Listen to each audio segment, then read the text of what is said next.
Tier List Tuesday, it's Oasis! Asterisk, along with the solo works of the brothers Gallagher.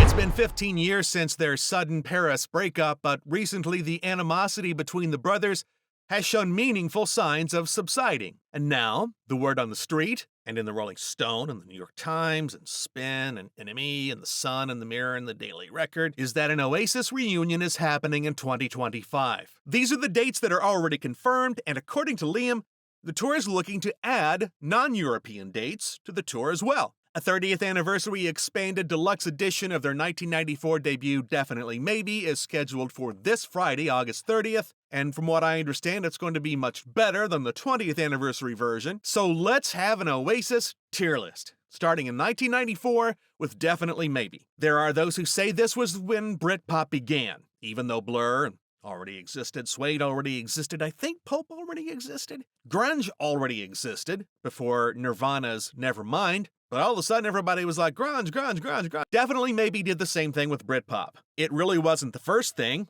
It was the first big thing. Sold really well. Rock and Roll Star opens the album, a song that both rocks and is fun and is cool. You don't get all three of those on one song very often, if you know what I mean. It's an energetic album full of memorable riffs. Live Forever, Supersonic, cigarettes and alcohol is not a metaphor for anything. So it gave you a good idea what you were in for. If you got on board, went along for the ride. It is widely regarded as one of the greatest debuts in rock history. I'm not 100% sure I want to say it's a no-skips album, but I think I am going to give it the benefit of the doubt, and it is one of the greatest rock records of the 20th century. It is one of the greatest rock records of the alternative music era, that's for sure. In 1995, What's the Story? Morning Glory. If you lived in the UK, Blur versus Oasis, it was the battle of Britpop in the media. Blur was about to drop a single, Oasis was going to drop a single at the same time. So over the course of a weekend, everybody was like,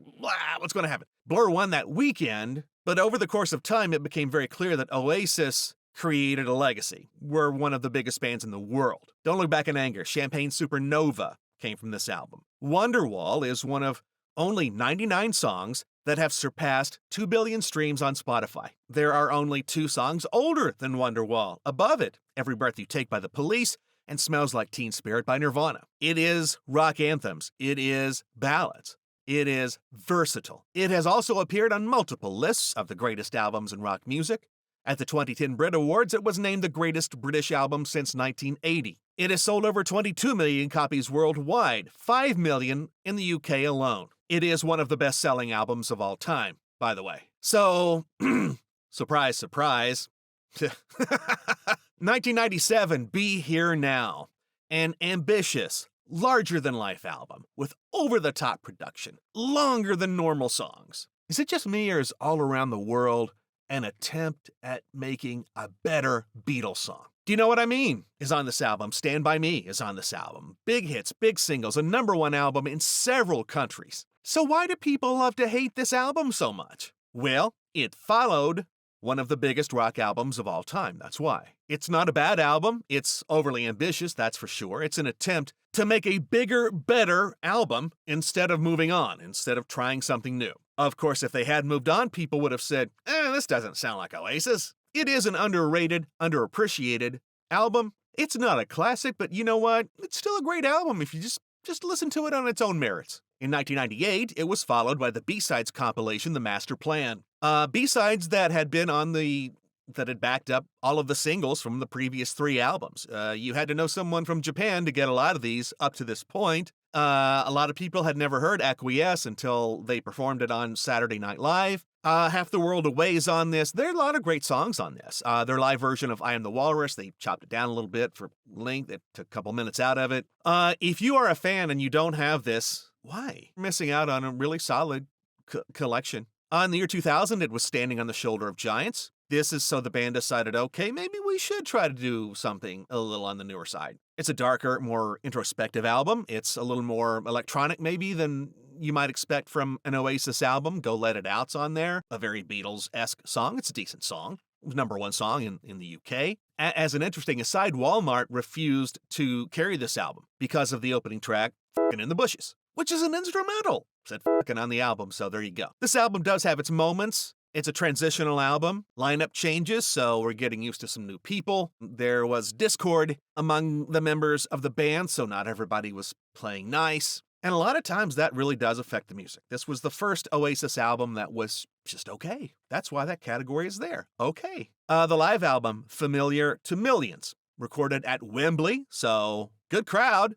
The band plays with a lot of energy, with a lot of fire. The vocals maybe are a shade off. This was released on DVD, on VHS, on a double CD, on a double cassette, 3 LP vinyl, a double mini disc, and each one had its own unique album cover. I believe the one I have here is from the vinyl pressing. I don't love live albums. It's good, though. Maybe pretty good, but I don't feel like moving my mouse back down there. In the year 2002, it was Heathen Chemistry. A bit more of a return to what you say is the traditional Oasis sound. Stop Crying Your Heart Out is on this album. The Hindu Times opens the album little by little. Liam wrote more songs. The band collaborated better as a whole. So instead of an okay album, it was a pretty good album. Don't Believe the Truth in 2005. This was the album. Lila's on it. That's a good song. The Importance of Being Idle. Let There Be Love. The super cool song, Mucky Fingers. Noel's favorite, or at least one of Noel's favorites. And some people would argue this was a comeback album. That the band had grown, the band had matured. Songwriting was a little sharper, a little crisper, and a stronger collection of songs overall. Kind of put the band back on the map in a lot of ways.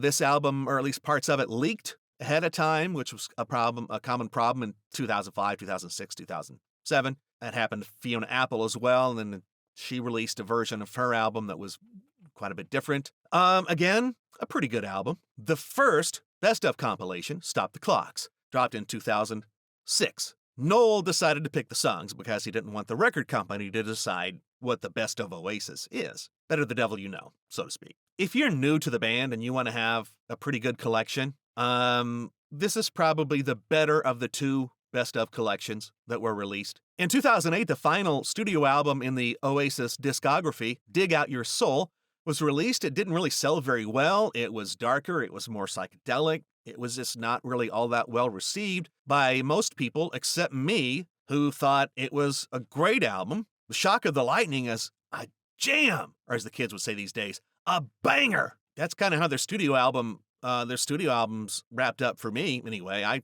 thought Dig Out Your Soul was really good. The band's second best of collection was called Time Flies, 1994 to 2009. Over the course of 15 years, this is pretty much all of the A-sides, most of them, along with 2 additional tracks, Whatever and Lord Don't Let Me Down, which don't take anything away from the strength of the singles. So this is a pretty good compilation. If you're going to get one, I would recommend you get the other one. But it's not a bad compilation. If you're new to the band, you want to try them out. So at this point, Noel's done. It's 2011. Beady is the new band, is basically Oasis without Noel. So Liam went on. Something to prove, maybe? Strong 60s and 70s vibes here. It is raw, it is energetic, it is a beginning. Liam's voice sounds really good. Steve Lillywhite co-produced the album, big-time producer. The only thing missing really is Noel. To me, resulted in an album that was really just kind of okay. 2011, October, Noel Gallagher's High Flying Birds make their debut. This was a really strong debut, with classic rock vibes in this album. You know, Noel writes great melodies, great hooks, great anthems. The Death of You and Me is on here, aka What a Life, If I Had a Gun. Just based on the comparison of the first 2 albums, I think it was fairly clear Noel was better situated to move on. Ha ha ha! Oops! BDI Part 2, B.E.B. The only other album from BDI. A little more experimental. Dave Sitek from TV on the Radio produced it. Flick of the Finger, Second Bite of the Apple, Soul Love, psychedelic vibes in the album. It's got a little bit more of a modern production feel to it, I guess you'd say. But it was just an okay album. In 2015, it was Chasing Yesterday from Noel Gallagher's High Flying Birds. Features Johnny Marr playing guitar on Ballad of the Mighty Eye. In the Heat of the Moment, this is a great song. Riverman is a great song. Rock, psychedelic. It gets a little experimental here and there. Noel continues to evolve as a solo artist. So Chasing Yesterdays, again, is, in my opinion, a pretty good album. Followed up a couple of years later with Who Built the Moon? Bit more experimental, bit more psychedelic. It's got some glam vibes. Some songs are, you can tell, deliberately catchy. Super catchy. Catchier than normal. eclectic. I'll put it that way. This was Noel Gallagher's 10th consecutive #1 album. Of course, that includes all of Oasis as well. So, Who Built the Moon? Again, boom. Another pretty good album. Bordering on great, I might even say. As You Were, from Liam Gallagher. This is where Liam said, I'm going to hit the reset button on being a solo artist. And it was a move in the right direction. Wall of Glass is a really good song. Bold, for what it's worth. It feels a bit more raw, but it feels a bit more energetic, and it feels more confident. I think Liam's voice has more swagger on this album. It's easily better than either Beady album. NME placed it at number 10 on their albums list in 2017. It's a pretty solid album. Why Me, Why Not confidently follows up As You Were. Shockwave is a really good song. Probably Liam's best solo song, Now That I Found You Once. It's a little stronger. It's a little more anthemic. It does sound a bit more like a traditional Oasis album. The slower songs have a little bit more of an introspective feeling to them. It's a better album than the previous album, but it's not a major step up. In 2020, MTV Unplugged live at Hull City Hall. You know, over here in the colonies, we don't say Hull City Hall very often. That's tricky. I admire you for being able to say that. Being an MTV Unplugged album, it's all acoustic, but it still sounds big. That's one thing. I don't think you could make an Oasis song that doesn't sound big. Even the ballads still come across as big. And Liam's voice feels really authentic. It feels really emotional. It still comes across as really strong, even though it's kind of dialed down a notch or so. Do you feel like you need live albums and acoustic albums? I don't really feel like they're as essential as studio recordings can be. That's a good album, though.